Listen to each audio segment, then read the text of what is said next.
ಈಗ ಸಿನಿಮಾದ ಸೀಕ್ವೆಲ್ಗಳನ್ನು ಮಾಡೋದು ನೋಡಿದ್ವಿ, ಬಟ್ ಪ್ರೀಕ್ವೆಲ್ಗೆ ಪ್ಲಾನ್ ಆಗಿದ್ದು ಯಾವ ಟೈಮಲ್ಲಿ? ಸೊ ಅದನ್ನು 3 ವರ್ಷಗಳ ಕಾಲ ಆ ಪರಿಶ್ರಮದ ಜರ್ನಿ ಹೆಂಗಿತ್ತು ಅನ್ನೋಂಥದ್ದು. ಕಥೆ ಆ್ಯಕ್ಚುಲಿ ತುಂಬ ಹಿಂದಿಂದನೇ ಶುರು ಮಾಡಬೇಕು ಅನ್ನೋಂಥದ್ದು ಐಡಿಯಾ ಮುಂಚೆ ಇತ್ತದು. ಅಂದರೆ ಕಾಂತಾರ ಟೈಮಲ್ಲಿತ್ತು, ಬಟ್ ಆ ಅವಧಿಲಿ ಅದನ್ನು ಹೇಳೋದಕ್ಕೆ ತುಂಬ ಕಷ್ಟ. ಇಲ್ಲಿಂದ ಶುರು ಮಾಡ್ಕೊಂಡು ಹೋಗಿ ಅಲ್ಲಿವರೆಗೂ ಹೇಳೋದ, ಅಥವಾ ಅದೇ ಮೂಮೆಂಟಿಂದ ಮುಂದೆ ತೊಗೊಂಡು ಹೋಗೋಣ ನಾವು, ಆ ಪಾಯಿಂಟಲ್ಲಿ ಅದೊಂದು ಡೌಟ್ ಯಾವಾಗಲೂ ಇತ್ತದು. ಸೊ ಅಂದರೆ ಒಂದು ಥ್ರೆಡ್ ಅಂತೂ ರಿಷಬ್ ಸರ್ ತಲೆಯಲ್ಲಿ ಇತ್ತದು. ಸೊ ಅದೇ ಹೇಳಿದ್ನಲ್ಲ, ಸೊ ಈ ಸಿನಿಮಾ ತುಂಬ ನಮ್ಮ ಸ್ಕ್ರೀನ್ ಮೇಲೆ ನೋಡ್ತಾ ಆ ಥ್ರೆಡನ್ನು ಡೆವಲಪ್ ಮಾಡ್ಕೊಂಡು ನಾವು ತೊಗೊಂಡು ಹೋಗ್ಬೋದಲ್ಲ.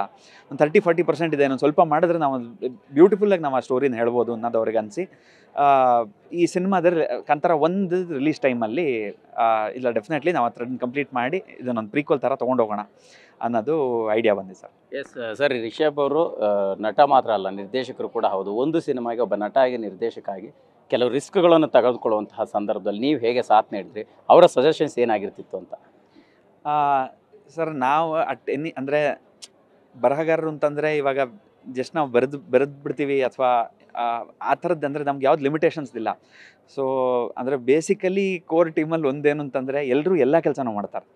ಅವ್ರಿಗೆ ಇದೇ ಕೆಲಸ. ಅಂದರೆ ಫಾರ್ ಎಕ್ಸಾಂಪಲ್ಲು ಇವಾಗ ಅಂದರೆ ರಿಷಬ್ ಸರ್ ಆಗಲಿ, ಅಥವಾ ನಾನು ಈ ಪಾಯಿಂಟಿಗೆ ನಾನು ತಲೆ ಹಾಕೋದಕ್ಕೆ ಹೋಗಲ್ಲ, ಅಥವಾ DOP ಆಗಲಿ ಈ ಪಾಯಿಂಟಿಗೆ ನಾನು ಯೋಚನೆ ಮಾಡೋದಕ್ಕೆ ಸ್ಕ್ರಿಪ್ಟ್ ಬಗ್ಗೆ ನಾನೇನು ಹೇಳೋಕ್ಕೆ ಹೋಗಲ್ಲ, ಅಥವಾ ಆ ಥರದ್ದೆಲ್ಲ ಏನಿಲ್ಲ ಸರ್ ನಮ್ಮದ್ರಲ್ಲಿ. ಅಂದರೆ ಪ್ರತಿಯೊಬ್ಬರು ಎಲ್ಲ ವಿಷಯಕ್ಕೂ ಕೈ ಹಾಕಿ ಕೆಲಸ ಮಾಡೋಕ್ಕೆ ಹೋಗ್ತಾರೆ.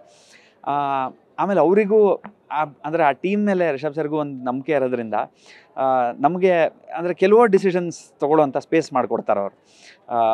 ಒಟ್ಟಿನಲ್ಲಿ ಅಂದರೆ ಅವ್ರು ಏನು ಒಂದು ಸ್ಟೋರಿ ಫ್ಲೋ ಅಥವಾ ಒಂದು ಸ್ಟೋರಿ ಬೌಂಡ್ರಿ ಅಂದ್ಕೊಂಡಿರ್ತಾರೋ ಅದರಿಂದ ಹೊರಗಡೆ ಹೋಗಬಾರ್ದು ಅಷ್ಟೇ.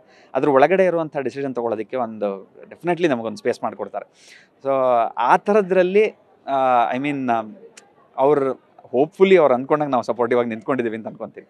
ಎಸ್, ಕಾಡಿನಲ್ಲಿ ಕಳೆದೋಗುವಂತಹ ಒಂದು ಅಂದರೆ ಪಾತ್ರದಲ್ಲಿ ರಿಷಬ್ ಅವರು ಕಾಣಿಸ್ತಾರೆ ಆರಂಭದಲ್ಲಿ. ನಂತರ ಅದೇನು ಕತೆ ಅನ್ನುವಂಥ ರೀತಿಯಲ್ಲಿ ಹುಡುಕಾಟ ನಡೆಯುತ್ತೆ. ಏನಿರ್ಬೋದು ಅನ್ನೋಂಥ ಕುತೂಹಲಕ್ಕೆ ಸರ್ ಚಾಪ್ಟರ್ 1 ಬಗ್ಗೆ ಒಂದು ಸಣ್ಣ ಕ್ಲೂ. ಸರ್ ಅದೊಂದು ದಯವಿಟ್ಟು ಕೇಳಬೇಡಿ ಸರ್, ದಯವಿಟ್ಟು ಸಿನಿಮಾದಲ್ಲೇ ನೋಡಿ ಅದನ್ನ.